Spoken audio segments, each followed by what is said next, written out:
Hello दोस्तों, good morning. आप सब कैसे हैं? आज हम आपको अंधा प्रेम पर एक कहानी बताएंगे। अनन्या एक गरीब लड़की थी। उसके पिता एक कपड़े की दुकान पर काम करते थे और माँ दूसरे के घरों में चौका बर्तन किया करती थी। अनन्या अपने माँ बाप की इकलौती लड़की थी। उसके माँ बाप ने उसे बड़े लाड प्यार से पाला था। वे चाहते थे कि अनन्या पढ़ लिख कर बड़ी आदमी बने, जिससे उसके सिर से गरीबी का कलंक मिट जाए। अनन्या ने जब 10वीं का इम्तिहान पास किया तो उसके माँ बाप बहुत खुश हुए। उन्होंने कस्बे के एक इंटर कॉलेज में उसका नाम लिखवा दिया। इंटर कॉलेज उसके घर से थोड़ी दूरी पर था, इसलिए उसके माँ बाप ने किसी तरह पैसों का जुगाड़ करके उसे एक पुरानी साइकिल भी दिला दी, जिससे अनन्या को स्कूल जाने में परेशानी ना हो। अनन्या जब साइकिल पर बैठकर स्कूल जाती तो उसे लगता जैसे वह आसमान में उड़ रही हो। यह उसका बहुत पुराना सपना था, जो उसके माँ बाप की वजह से पूरा हुआ था। इसलिए वह रोज़ समय से स्कूल पहुंच जाती और मन लगाकर पढ़ाई करती। लेकिन एक दिन अनन्या की ज़िंदगी में एक नया मोड़ आया। दोपहर का समय था। स्कूल से छुट्टी होने पर उसने अपनी साइकिल ली और घर की ओर चल पड़ी। लेकिन अभी तक थोड़ी दूर ही पहुंची थी कि पीछे से आती एक बाइक उसके बगल से गुजरी। बाइक को जो लड़का चला रहा था वह उसका हम उम्र ही था। लड़के ने थोड़ा आगे जाकर अपनी बाइक रोक दी और अनन्या को रुकने का इशारा किया। अनन्या उस लड़के को अक्सर रास्ते में देखा करती थी। जब भी वह स्कूल आती और स्कूल से जाती तो वह लड़का सड़क के किनारे खड़ा उससे निहारा करता था। शुरू में उसे देखकर अनन्या को बहुत गुस्सा आता था, लेकिन धीरे धीरे वह उसे अच्छा लगने लगा था। इस तरह से रास्ते में रोके जाने से अनन्या घबरा सी गई। पहले उसका मन हुआ कि वह अपनी साइकिल आगे बढ़ा दे, लेकिन फिर न जाने क्या सोचकर उसने अपने साइकिल में ब्रेक लगा दिया। वह लड़का अनन्या के पास आ गया और धीरे से बोला, मेरा नाम सुमित है। मैं रोज़ आपको स्कूल जाते हुए देखता हूँ। अगर आप बुरा ना माने तो मैं आपसे कुछ कहना चाहता हूँ। क्या अनन्या के मुंह से सिर्फ इतना ही निकला? अनन्या के मुंह से क्या निकला? सिर्फ ओनली क्या?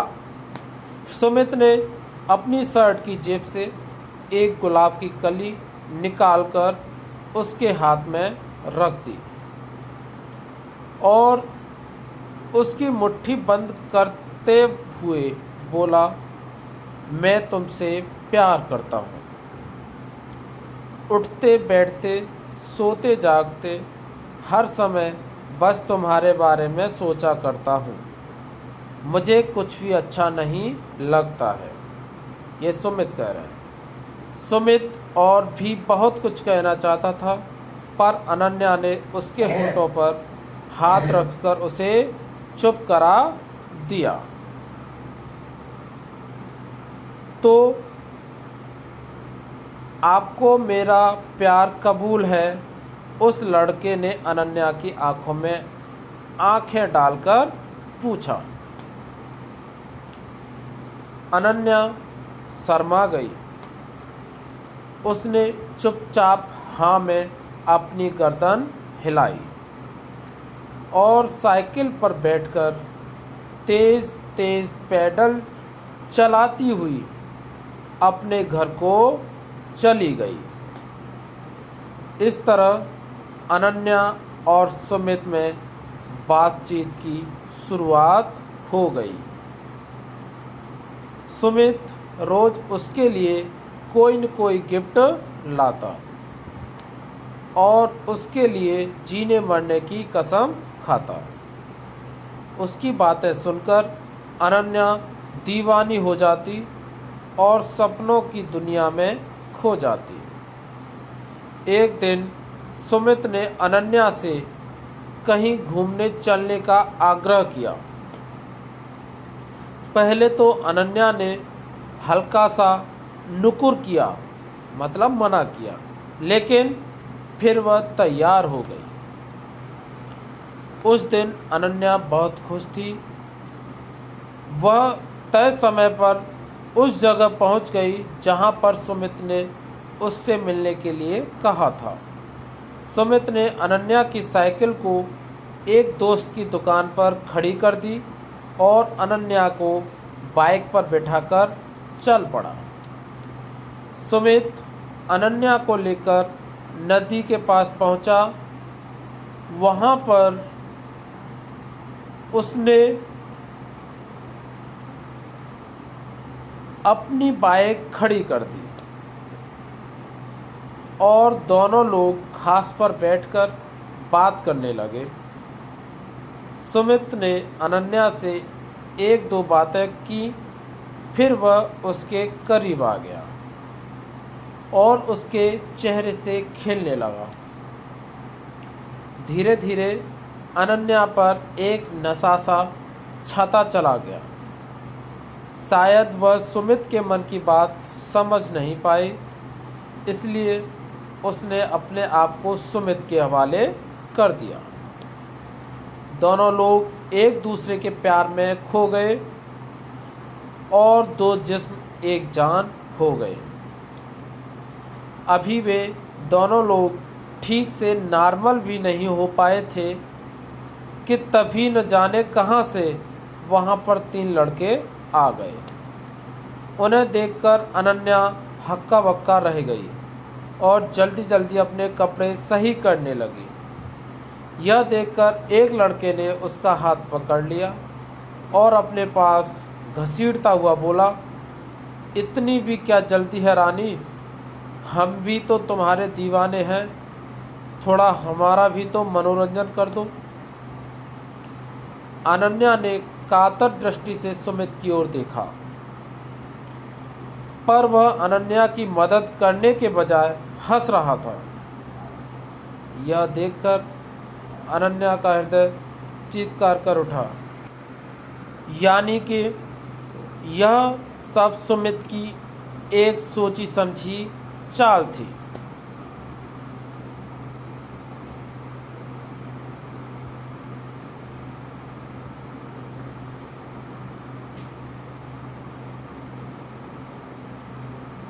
अनन्या आगे कुछ सोच ही नहीं पाई, क्योंकि वे तीनों लड़के उसके ऊपर भूखे भेड़िए की तरह टूट पड़े थे।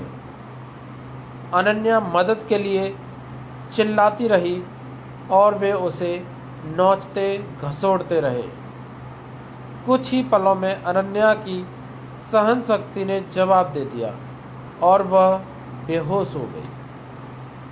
लगभग 1 घंटे के बाद अनन्या को होश आया। वे तीनों लड़के और सुमित वहाँ से जा चुके थे। दर्द की वजह से उसके शरीर की प्रत्येक नस फट रही थी। उसकी आंखों के आगे अंधेरा छाया हुआ था। उसके सारे अपने सपने ध्वस्त हो चुके थे। उसे अपना जीवन समाप्त होता हुआ नजर आ रहा था। अनन्या सोचती रही कि क्यों मैंने सुमित की बातों पर विश्वास किया, क्यों मैं उसके साथ बस्ती से इतनी दूर यहाँ पर आई। अब मैं क्या मोह लेकर अपने घर जाऊंगी, उसने माँ बाप को क्या बताऊंगी। मेरा ये हाल देखकर वे तो जीते जी मर जाएंगे। अनन्या के शरीर में बिल्कुल भी शक्ति नहीं बची थी। वह किसी तरह घिसटती हुई नदी के किनारे पहुंची। नदी का पानी कलकल करता हुआ तेजी से बह रहा था। अनन्या ने एक बार फिर अपने गरीब माँ बाप के बारे में सोचा, लेकिन साथ ही सुमित का चेहरा भी उसकी आंखों के आगे तैर गया और इसके साथ ही क्रोध, खींच और घिन के मिले जुले भाव से उसका शरीर कांपने लगा।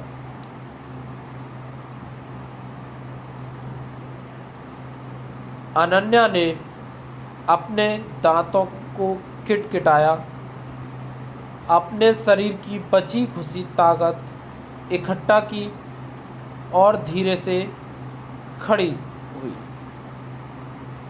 उसने अपनी आंखें बंद कर ली, हाथों को जोड़कर मन ही मन अपने माता पिता से माफ़ी मांगी और फिर नदी में छलांग लगा दी।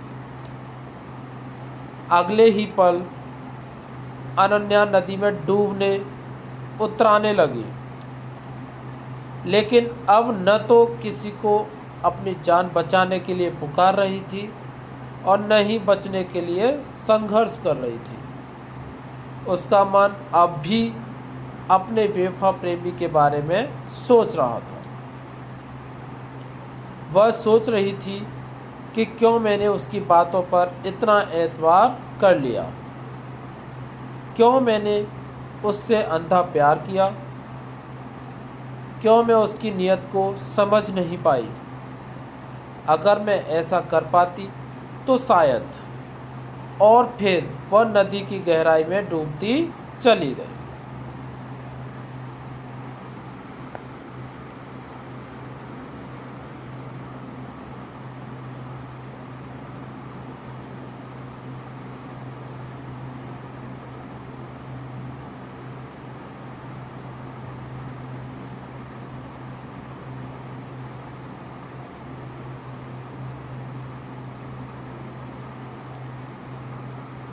दोस्तों, किसी से प्यार करना, किसी पर एतबार करना बुरा नहीं है, लेकिन अपने भीतर जज्बातों को पहचानने की क्षमता भी रखिए। किसी की बातों पर एतबार करने से पहले उसे एक बार ज़रूर परखिए। किसी को अपना तन मन सौंपने से पहले उसके परिणामों के बारे में भी ज़रूर सोचिए, नहीं तो आप भी अनन्या की तरह धोखा खा सकते हैं, आप भी उसकी तरह ठगे जा सकते हैं। दोस्तों, इस कहानी से हमें यह शिक्षा मिलती है कि हमें किसी पर भी विश्वास, अंधा विश्वास नहीं करना चाहिए।